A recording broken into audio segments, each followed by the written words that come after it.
關志林你好，徐美香你好，你好，你好。我想問下你啦，咁你會點樣做到你哋一直所講嘅創新呢？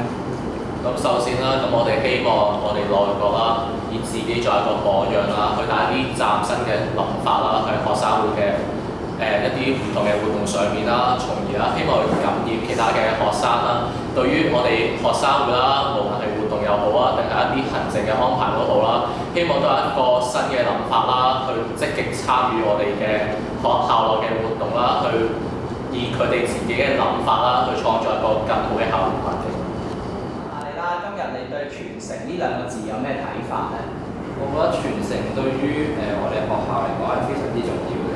咁傳承咧就係、希望可以將上一代師兄教我哋嘅嘢啊，然後我哋再加以改良，再傳俾我哋下一代師弟。咁我哋下一代師弟再去傳俾以後嘅師弟啦。咁希望可以將呢個良好嘅傳統繼續將傳落去。文書關正文。我係內務文書徐永亨。